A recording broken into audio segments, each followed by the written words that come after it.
I come from Lebanon. I was born and raised in Lebanon, which used to be the only majority Christian country in the Middle East.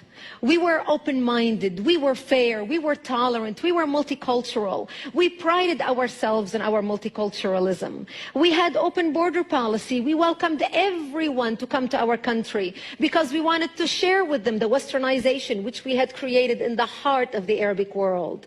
Muslims used to send their children to study in our universities because we had built the best universities in the Arabic world. They graduated and worked in our economy because we had built the best economy in the Middle East, even though we did not have any oil. Beirut became Paris of the Middle East, the banking capital of the Middle East. In 1965, National Geographic magazine had on its front cover, Lebanon, Eden of the Middle East.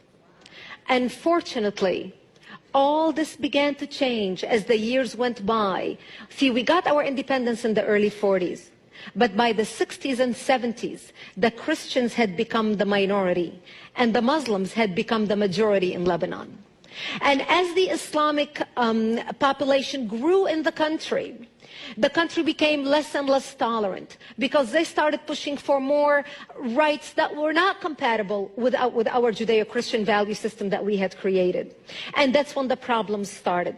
The problem was contained until the influx of the Palestinians out of Jordan in 1970, when Lebanon brought them in because we already had refugee camps. Actually, at that time, Lebanon was the only country in the Middle East to accept the third wave of Palestinians into Lebanon.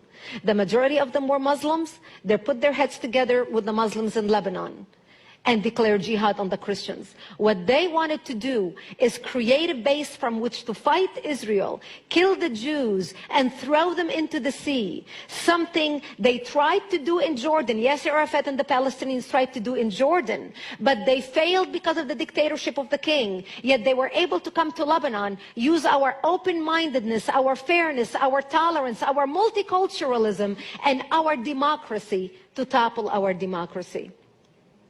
My 9/11 happened to me in 1975 when radical Muslims blew up my home, bringing it down, burying me under the rubble wounded as they shouted Allahu Akbar.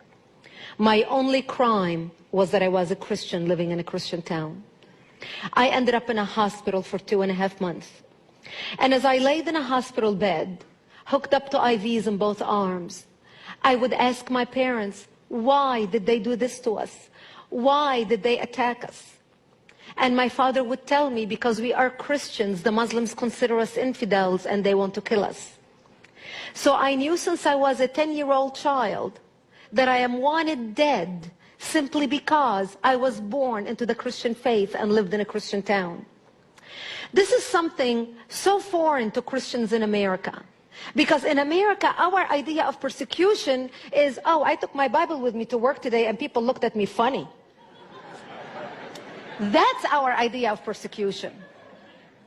Where I come from, our idea of persecution is they want to walk into this church and start shooting at you and killing you.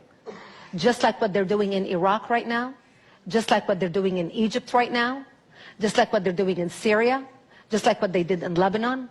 Actually, what launched the all-out war in Lebanon was 4 Muslims walked into a church service on a Sunday morning just like this and started shooting at people. That's what started the Lebanese civil war.